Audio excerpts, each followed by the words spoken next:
Vou lhe contar uma história da Bíblia, história que fala sobre o Salvador. Talvez já ouvisse alguém lhe falar, mas o final não quiseram contar. Existia na terra um certo homem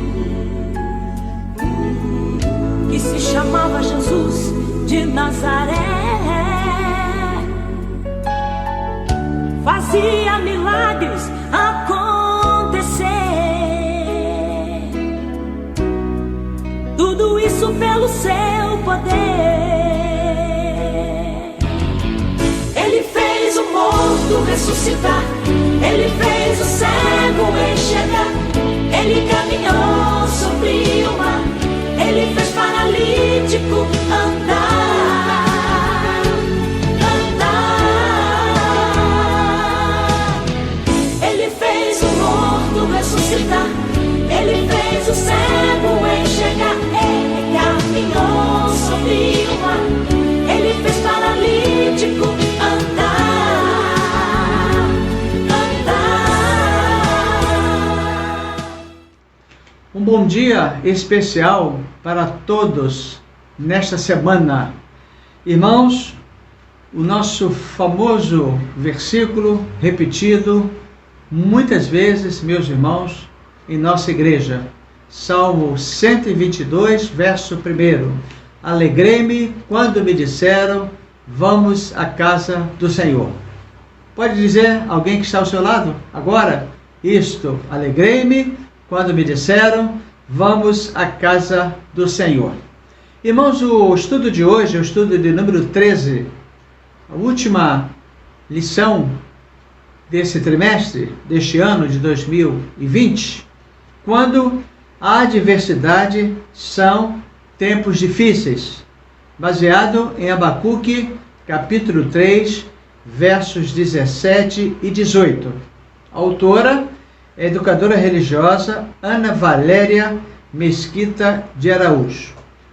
Meus irmãos, vamos agradecer a Deus as bênçãos recebidas no ano de 2020. Diante de um grande desafio que é vencer a pandemia, meus irmãos, em nome de Jesus. Precisamos vencer isto, meus irmãos, nós vamos vencer, a igreja vai vencer, as famílias vão vencer e o município, o estado, meus irmãos, e o governo federal. Vamos orar para que a vacina chegue, meus irmãos, logo no início do ano, a população seja vacinada e, meus irmãos, venhamos a ficar livres, então, deste vírus, meus irmãos, que tem atrapalhado e tem ceifado muitas vidas. Hoje nós estamos encerrando a campanha de missões locais. Eu quero dizer à igreja que nós colocamos 4 portas de vidro nas salas das salas de educação religiosa. E temos instalado, meus irmãos, pela empresa, a nova caixa do hidrômetro. Isso também já está instalado e os irmãos terão oportunidade de ver, meus irmãos, quando retornarmos. Estamos prevendo também, no início do ano, a pintura do templo. E eu, com certeza, meus irmãos, nós queremos fazer isso, fazer a pintura da frente, o muro da frente, as laterais e também, meus irmãos, a fachada, né, da igreja. Eu creio que já é hora de fazermos, então, uma nova pintura. Então, eu quero, nesta oportunidade, agradecer a todos os irmãos que oraram e contribuíram. E com certeza, meus irmãos, ainda há tempo de hoje, pela manhã, à tarde, os irmãos com um telefonema possa fazer então a sua contribuição, aqueles que assim não puderam, ou realmente não puderam mesmo, em função das suas dificuldades, com certeza nós vamos entender. Mas a Bíblia, meus irmãos, nos orienta, Deus recompense a cada um. Essa é a nossa palavra, é a nossa oração. E, meus irmãos, vamos então ao nosso estudo desta manhã, com certeza será um estudo abençoador. Essa é a nossa oração. Amém.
Imagine que você está rodeado de um campo gramadinho, de um verde lindo, rodeado de árvores estonteantes e robustas, e com suas milhares de folhas formando uma imagem em seus olhos e mente de tirar o fôlego.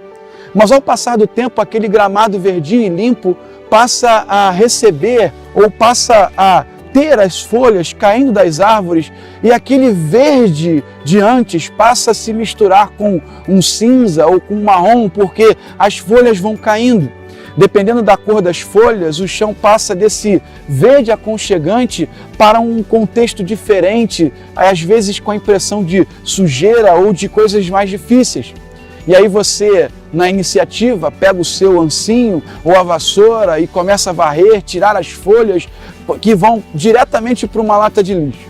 Mas naquela olhada para trás, você observa que as folhas voltaram a cair de novo naquele chão e o gramado começa a aparecer novamente as folhas da qual você tinha acabado de varrer.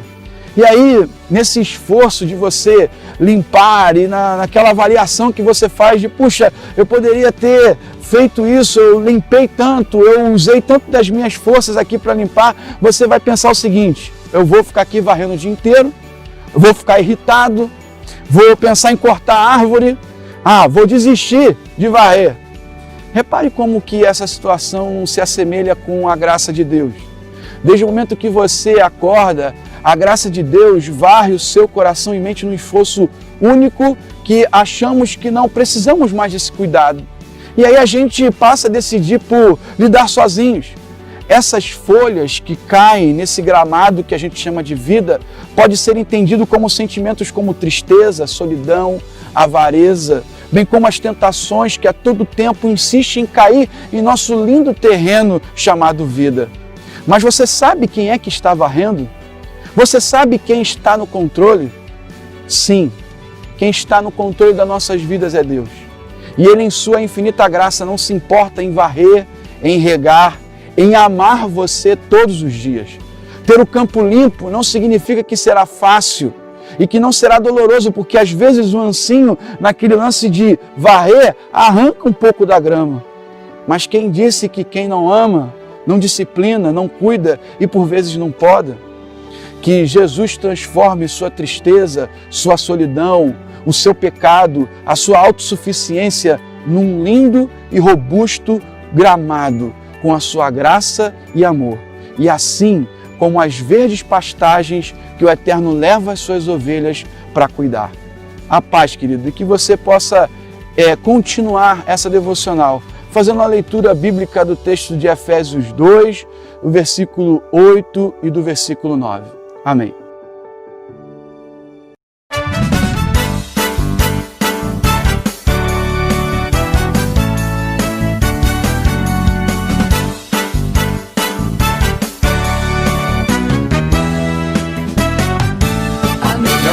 Escola do mundo, onde eu posso ensinar e aprender. A palavra da sabedoria é a nossa EBD. Deus é o nosso diretor, o Espírito Santo nosso professor. A Bíblia é a cartilha que ensina o caminho, a verdade e a vida. Deus é o nosso diretor, o Espírito Santo, nosso professor. A Bíblia é a cartilha que ensina o caminho, a verdade e a vida.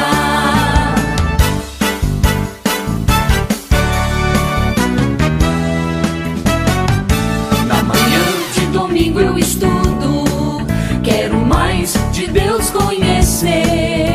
Acenda a luz para o seu caminhar, venha para a EBD. Deus é o nosso diretor, o Espírito Santo, nosso professor. A Bíblia é a cartilha que ensina o caminho, a verdade e a vida.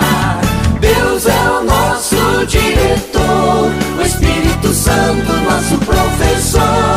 A Bíblia é a cartilha que ensina o caminho, a verdade e a vida.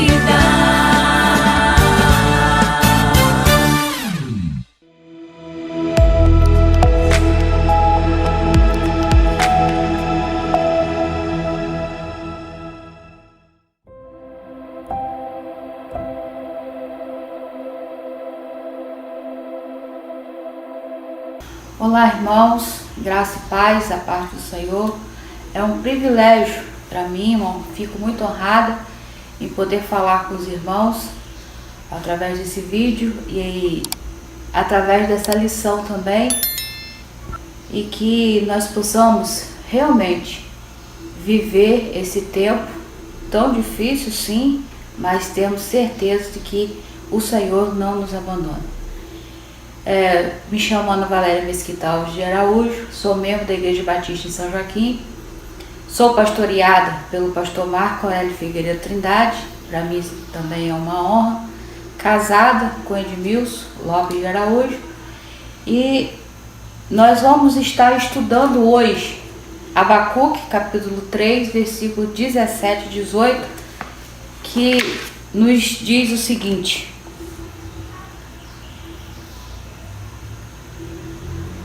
Abacuque, capítulo 3, versículo 17 e 18.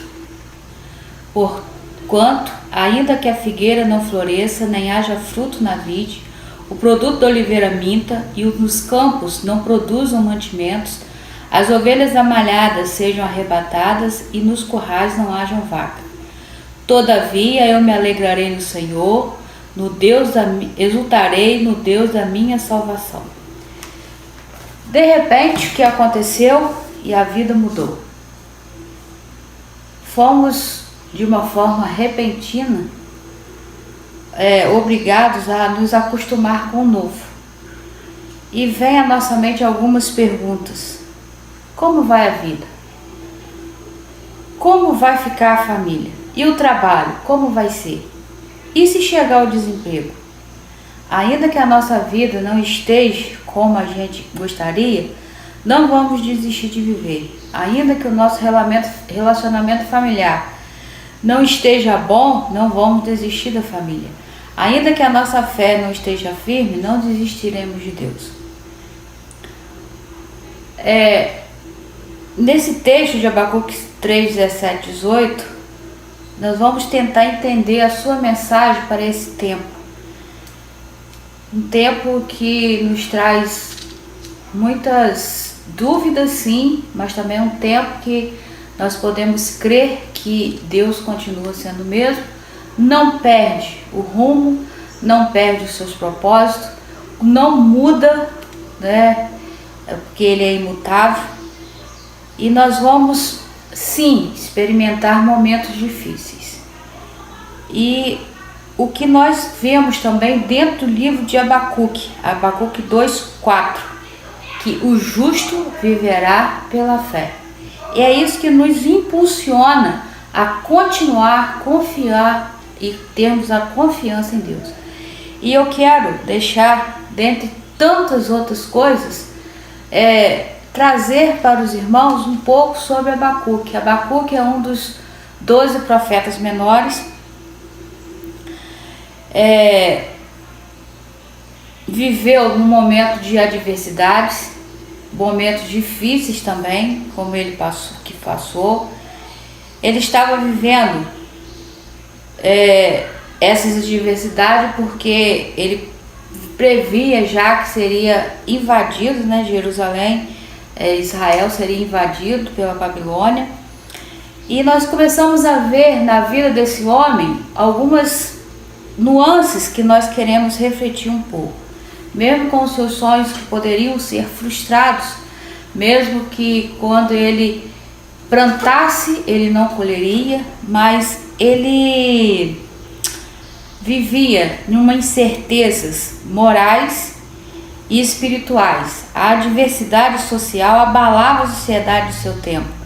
Ele então, o próprio Abacuque, nos oferece a jornada espiritual de um homem que vai da dúvida à adoração, da incerteza à fé, da angústia à segurança em Deus. E ele demonstra ser uma pessoa cheia de grande senso de justiça que não permite ignorar a violência vigente. Seu desafio era aprender a confiar naquele que tudo pode e que é fiel. Tudo que ele plantou, tudo aquilo que esperava colher, tornou-se decepção.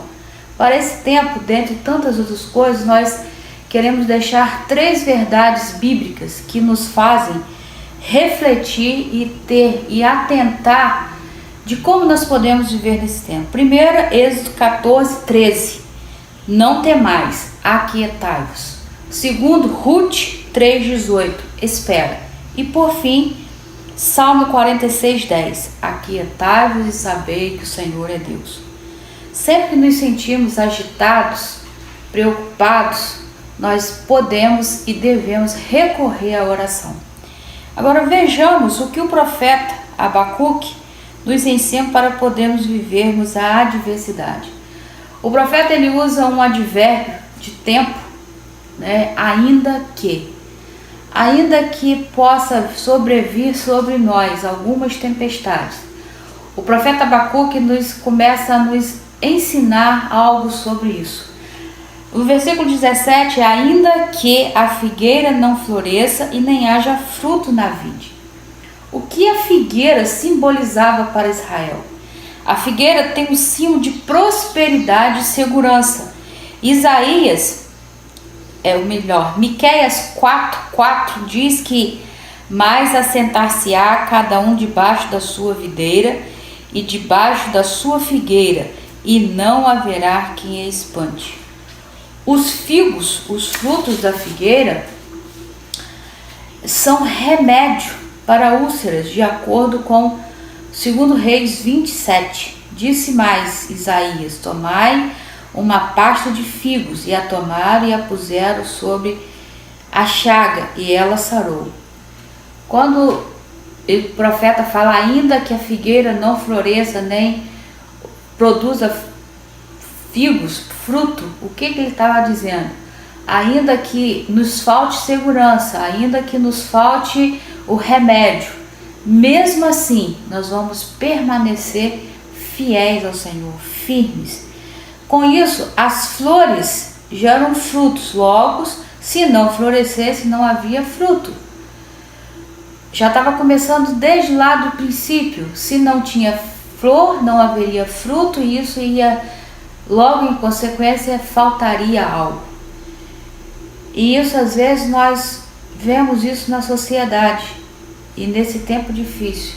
E nós podemos confiar, continuar confiando no nosso Deus.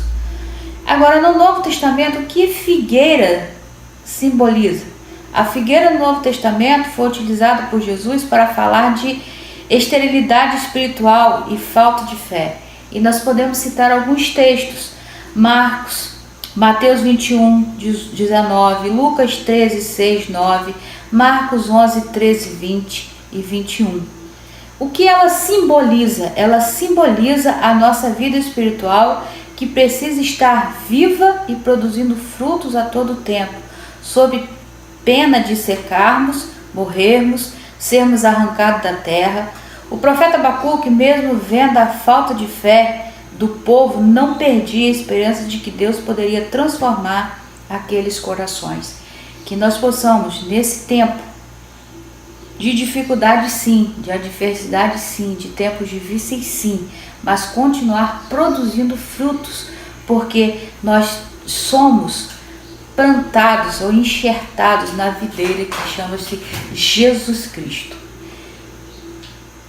E a pergunta que nós precisamos fazer é: como vai a sua produção de frutos para Jesus? Saiba que ainda que a figueira não esteja florescendo, continue crendo e Deus vai honrar a sua fé. Ainda que estejamos vivendo as adversidades desses dias, creiamos no Deus que continua no controle de todas as coisas e nos dá esperança de dias melhores. Como na expressão nem haja fruto na vide, onde videira simboliza prosperidade e paz, comece renda, de acordo com Isaías 5:7. Para nós que temos esperança em Deus, João 15:1-6 apresenta Jesus como essa videira verdadeira, símbolo de alegria. Mesmo que o mundo não nos dá essa paz, mas nós estamos juntos da videira verdadeira que é Jesus Cristo. Que nós possamos entender isso, que possa faltar tudo, que possa faltar o remédio, pode faltar segurança terrena, mas nós podemos ter a segurança da vida, de vida, porque nós estamos juntos da videira verdadeira chamada Jesus Cristo. O segundo ponto que nós queremos destacar, que também está no versículo 17, ainda que fale o produto da oliveira. A oliveira é nativa da Palestina e muito comum ali. Quando o povo de Israel entrou para tomar posse da terra prometida, em Deuteronômio 6:11 vai falar sobre isso. O fruto da oliveira é a azeitona, de onde se produz o azeite, que serve para unção, entre outras utilidades, e também como remédio, para curar feridas. Um fato curioso é que a oliveira é uma das poucas árvores capazes de atingir séculos de vida sem nunca adoecer. Daí a associação dela com a cura, a saúde, a longevidade. Podemos dizer que, ainda que falte a saúde, que falhe a saúde, todavia podemos confiar em Deus, pois Ele pode curar todas as enfermidades. Você está precisando de cura? Alguém da sua família precisa de cura? Está enfermos?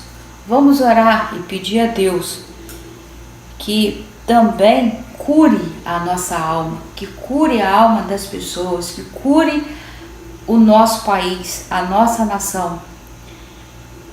E nós podemos crer nisso, porque o nosso Deus continua o mesmo, porque Ele é imutável, Ele não muda e Ele continua sendo o nosso Deus, o Deus que provê todas as outras coisas. E o terceiro, também no versículo 17, e nos campos não produzam mantimento, e nos currais não hajam gado. Com a invasão do exército babilônico em Jerusalém, toda a criação de animais seria levada como despojo, e o povo ficaria em completa pobreza e miséria, passando fome. Não teria mais gado. Com isso, a alimentação passaria por escassez. As crianças não teriam leite, logo poderiam passar por algumas privações. Aí o profeta Abacuque, o que ele faz? Ele convida o povo a continuar crendo em Deus. Ainda que nos currais não houvesse mais o gado, e ainda de tudo isso, e se o trigo faltasse, o melhor alimento seria a fé. Nós vemos e aprendemos que na adversidade nós começamos a ser forjado o nosso caráter. Se nós decidirmos que o melhor alimento é a nossa fé, nós com certeza nós vamos continuar crendo que o nosso Deus é o Deus que nos provê todas as coisas. Depois de tudo isso que o profeta apresenta, ele apresenta toda a dificuldade, ele apresenta tudo aquilo que poderia vir a acontecer, e depois nós vamos ver que isso aconteceu. A cidade, Jerusalém foi desolada. No versículo 18, ele toma uma decisão e ele faz o seguinte: todavia eu me alegrarei no Senhor e exultarei no Deus da minha salvação. O que isso pode nos ensinar? Que em meio a toda a adversidade, nós podemos continuar crendo em Deus. O que nós vemos? Depois que os babilônicos passaram por Judá, não restaria muita coisa de valor. Abacuque 2,17 vai falar dessa destruição. Destruiriam as construções, saqueariam os tesouros, devastariam lavouras e pomares. A economia se desintegraria e não haveria motivo para cantar. Contudo, Deus ainda estaria sentado no seu trono, cumprindo os propósitos divinos para o povo. Romanos 8:28 nos dá esse alento e nos diz que todas as coisas contribuem para o bem daqueles que amam a Deus. Às vezes nós começamos a ver isso de forma que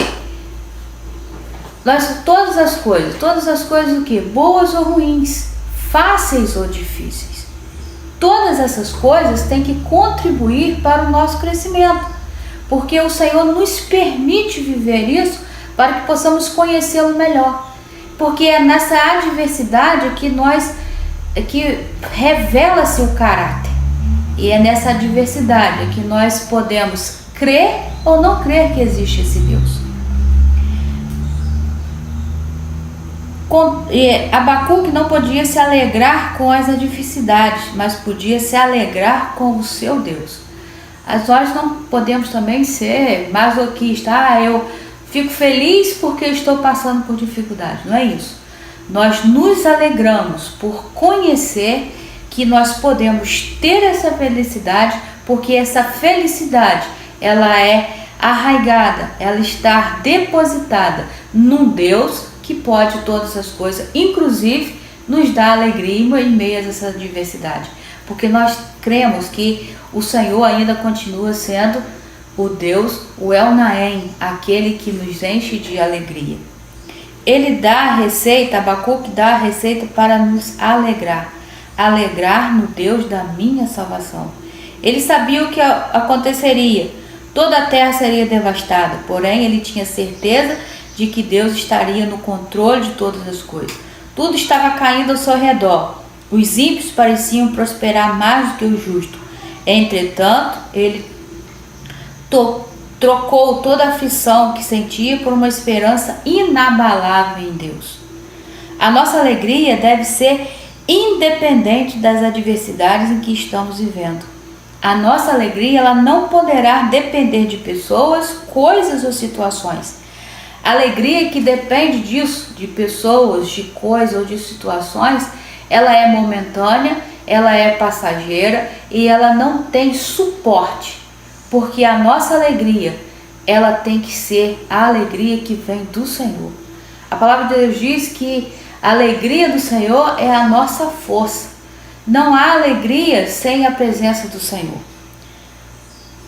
O profeta, ele nos dá a firmeza de que meios externos, essa alegria, ela tem momentos de alegria sim, mas ela vai ser passageira e é muito frágil. A base da nossa alegria não é que nós não vamos passar por dificuldades, mas é a alegria que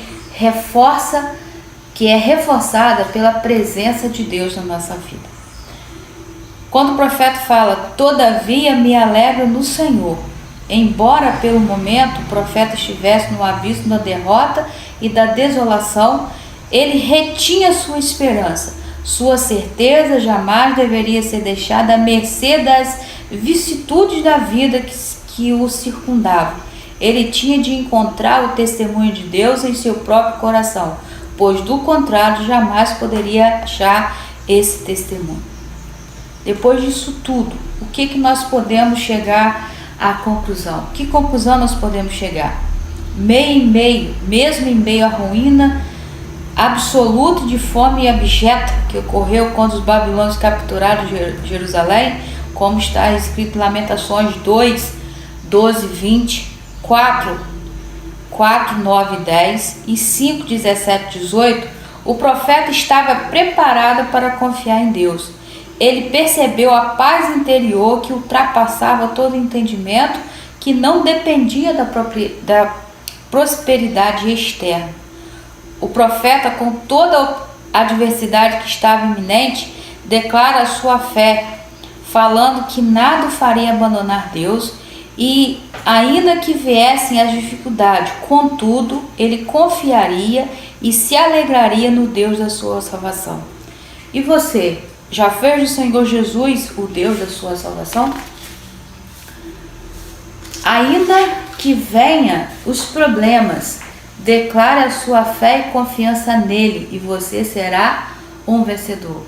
A palavra de Deus diz que nós não somos apenas vencedores, nós somos mais do que vencedores por aquele que nos amou, logo Jesus Cristo. Não importa se estamos em necessidade ou fartura, em tempestade ou bonança, se em derrota ou vitória, se experimentamos fracasso ou sucesso, se em juízo ou salvação, o que importa mesmo em qualquer situação é: bem-aventurado aquele que teme ao Senhor e anda nos seus caminhos. Salmo 128, 1. Deus nos capacitará para todas as situações, por isso podemos confiar e descansar. E que nossa mente nós possamos ter algumas perspectivas, não somente humanas ou não humanas, mas as perspectivas da presença de Deus que é concreta. E nós podemos pensar no seguinte, em três situações que eu e você podemos ou devemos responder. As dificuldades são reais e muitas vezes inevitáveis. Como você tem enfrentado as adversidades do dia a dia? Em meio às adversidades, Deus tem sido alvo da sua confiança? Muitos têm como motivo de alegria coisas, pessoas, bens materiais ou situações. Qual tem sido o motivo da sua alegria? Durante esse trimestre nós tivemos a oportunidade de ver diversos tipos de adversidades que são inerentes aos seres humanos, são próprios dos seres humanos, mas que nós possamos realmente confiar como Abraão. Na injustiça, quando nós vivemos a adversidade da injustiça como José, ou da insegurança de Moisés, ou decepção de Josué, ou se tivermos que vencer gigantes como Davi, ou falta de reconhecimento como Elias, a falta de recursos como Eliseu, tivermos que reconstruir como Neemias, ou termos que viver a perversidade humana como Esther, ou a incredulidade de Isaías, ou o sofrimento de Jeremias, e por fim a difamação em Daniel, que nós possamos continuar crendo que em todas essas adversidades o Senhor continua sendo o Senhor da minha vida e da sua vida. Que 2021 possa ser um ano que nós possamos continuar a crescer e querer crescer no conhecimento da palavra de Deus. Que o Senhor possa estar nos abençoando e que possamos estarmos firmes para enfrentarmos as adversidades que poderão, com certeza, vir sobre as nossas vidas. Amém.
terei do que ter medo.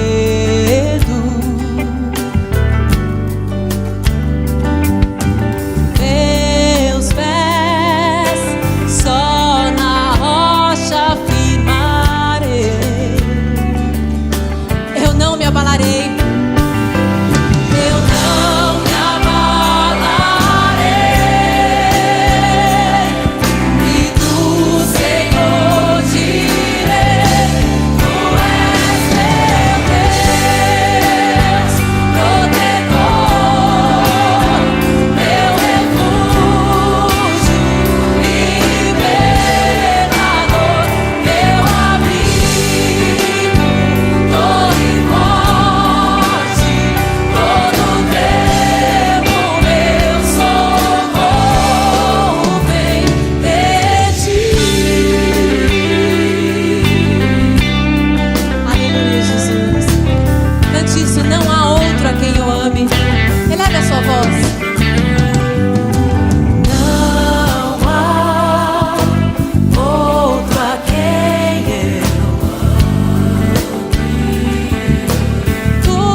morto ressuscitar, Ele fez o cego enxergar, Ele caminhou sobre o mar, Ele fez paralítico andar, andar.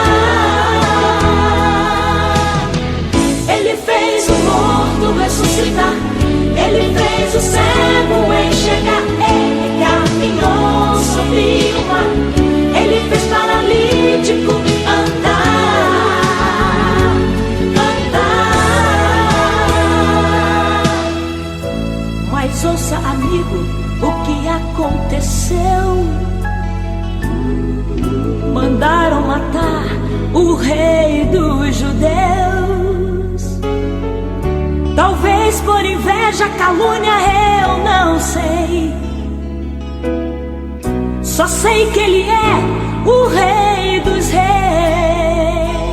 Ele fez o morto ressuscitar, Ele fez o cego enxergar, Ele caminhou sobre o mar, Ele fez paralítico andar.